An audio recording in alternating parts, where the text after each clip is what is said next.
All right, guys, today I wanted to talk about changing your perspective on what you're thinking about on this.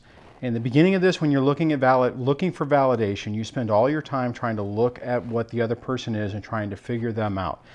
And although that has a place in your recovery, it's one of those things where once you basically have an understanding of what you're dealing with, you need to shift the focus on trying to figure out what's going on with your ex, who they are, what they are, how they operate, and more of how you got to where you are, how you fell victim to this in the first place, and what you can do to make your life better and start to move forward. Now, I know that may sound like an unusual concept because most of the videos on this stuff is always focusing about, are they a narcissist? What are they doing? How are they, what are their processes?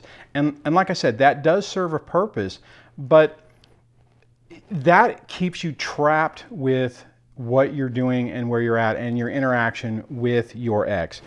What you need to start doing is changing your view, looking more towards trying to figure yourself out and how to build your boundaries, how to rebuild your inner critic and basically turn your life around. And unfortunately, you can't really do that when you're constantly looking at the other side or you're peering over the fence to try to figure out what's going on with your ex.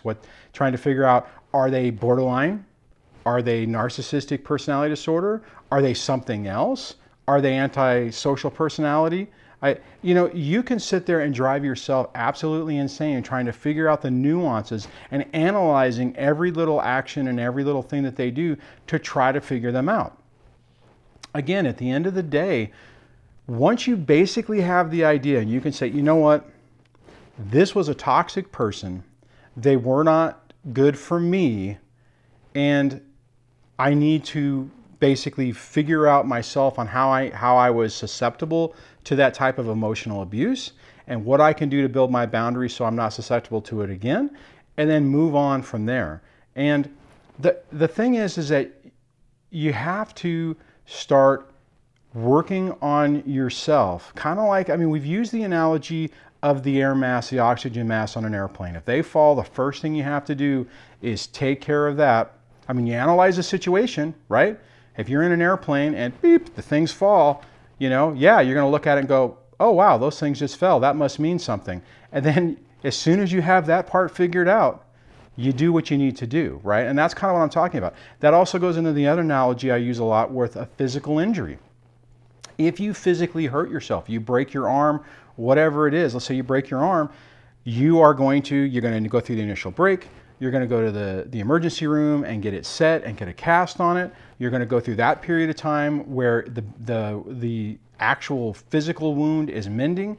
And then once the cast is off, then you're more than likely, depending on your age, you're going to go through physical therapy to regain strength and motion and all those things. And if you don't do that, right, if you hurt yourself, and once the cast is off and you're like, okay, well, I'm just going to baby this arm because, it was hurt and I'm not going to do anything with it, you're going to lose range of motion and you're going to lose ability. That is the exact same thing with your emotional state.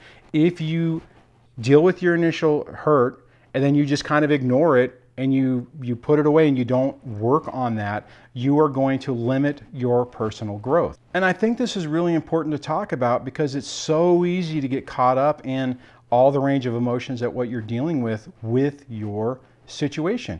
And that's absolutely understandable because you're going to have issues with them messing with you. If you have kids, then you're going to have the triangulation with the kids and all that stuff, trying to deal with the co-parenting.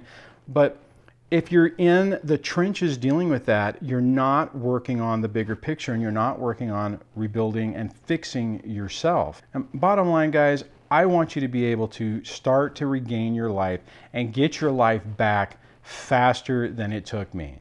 I spent so much time in these various stages just trapped, not making much progress, thinking, well, not necessarily thinking, but trying to figure the X out, trying to figure out why. Why are they doing this? What did I do that was so wrong? What action justifies the response that I'm getting?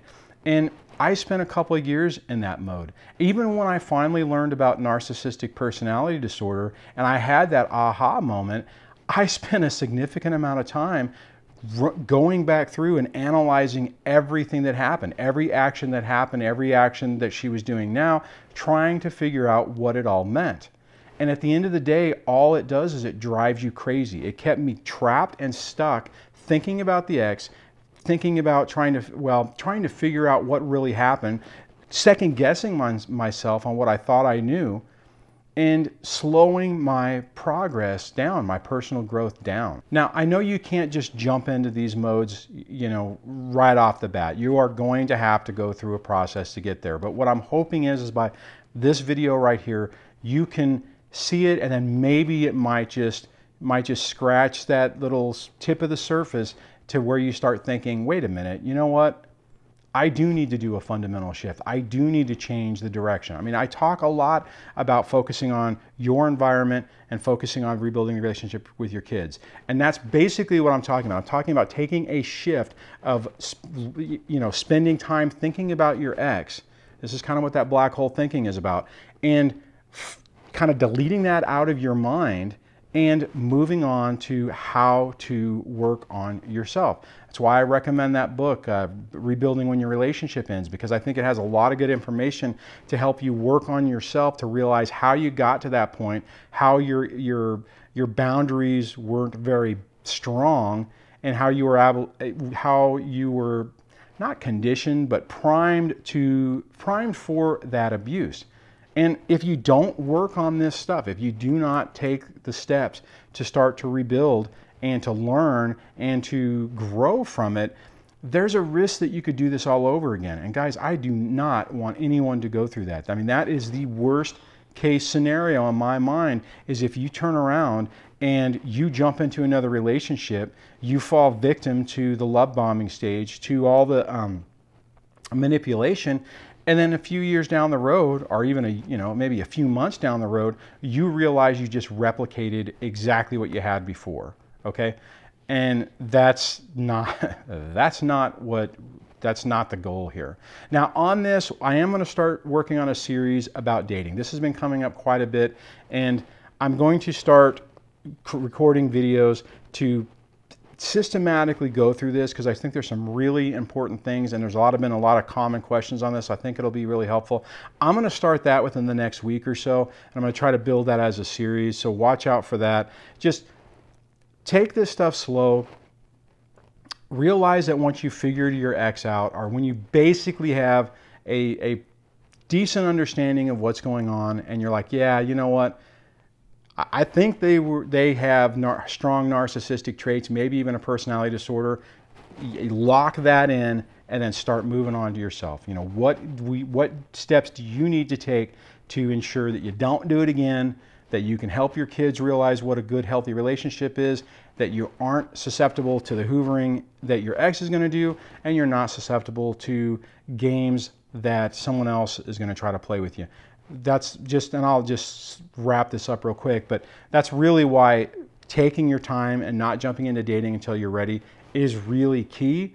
If you watch the video, the live stream show that I did with Debbie, from that when I was talking about that I thought I was ready and I hadn't dealt with a lot of this stuff, and then I had to pay, we both paid a price for it. So on that, I'm going to wrap this video up. If you're interested in that new series, subscribe. Hit the bell notification so you get notified when videos come out.